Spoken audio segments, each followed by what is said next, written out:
Let's talk about making money, monetizing your group. So there's 4 kind of life paths of someone who enters Skool and starts a Skool community. The first and easiest one is that you can just keep your community free forever. And that's totally fine. It's a better platform, it's more engaging, you guarantee the reach of all your posts, people can interact with each other, you have leaderboards, you can unlock content, making sure they actually share it and refer people back to you. There's tons of amazing features that make Skool superior to any other platform for just providing value. At the next level, you might start with this and then switch to paid over time. Now, to be clear, you can't start everyone for free and then switch to paid and then all of them are getting billed. That would be unethical. And so if you switch to paid, everyone who's free will be grandfathered in at free. Now, here's a little pro tip for you.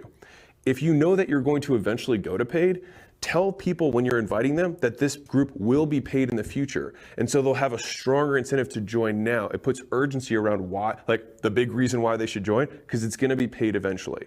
All right. And you can tell them you're going to keep that price forever as long as you stay in. Right. And so it gives them an incentive to stay and engage as well. So free, and then you switch to paid. Now, after that point, anyone who joins now joins the party late after the party is already booming, and then you charge ticket for entry. Right? And that's recurring monthly. So that's option 2. Option 3 is that you keep your free community, right? You keep the same free community, and then you just start a second community where people can choose to join at a price of some sort. And you might get additional features, additional access, additional events, additional content, whatever that comes in this community that isn't here. And honestly, the best way to get people to want to join this one is to make this one awesome. The fourth path, and I just put it here for obviousness, is that you can just start a paid community, which is totally fine.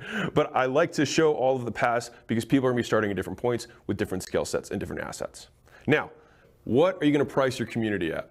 So just to give you some data, the majority of groups on Skool right now are between $19 and $299 a month. And that's a big range. And part of that comes down to what the group is about. If you're teaching digital marketing tactics to agency owners doing $20,000 a month or more, then you can probably charge a lot more because the value of the content you are delivering relative to how much they're going to make, there's a huge discrepancy, so you can charge more for it. On the flip side, if you're showing people how to water paint for kids, there's probably going to be a lower amount of budget that people are willing to spend on their kids, and even for the information relative to what's available online for free. And so that is kind of how you're going to dictate where on this range you go. Now, again, you can go outside of this range. This is just to give you an idea of where most people are. You can obviously go above, you can even go below. Now, here's my recommendation for thinking through this, is what's your goal? Now, I'm going to use $10,000 a month because that's the most common goal that we get when people say they're coming in of what they want to make. All right, so if I were to reverse engineer this $10,000 a month goal, I could either have 10 people at $9.99 per month, I could have 100 people at $99 a month, or I could have 1,000 people at $9.99 a month. Any of these would still accomplish the goal. The difference between these prices is going to be relative to who I'm serving and the value that I'm delivering and or the problem that we're solving. And so once you know the price that you're going to charge and you know what your goal is, all you have to do is reverse engineer the N, which is the number of units that you have to sell. And when I say sell, get people to join your community in order to accomplish your goal. If you want to take this a step further, you can even think about this from a daily goal perspective, which is how I like to do it.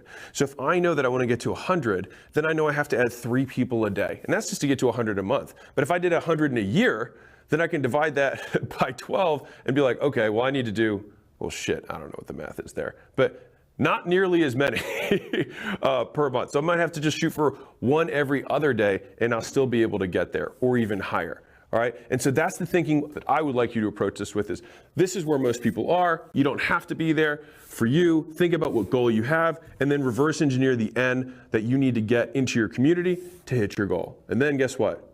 You can increase your goal.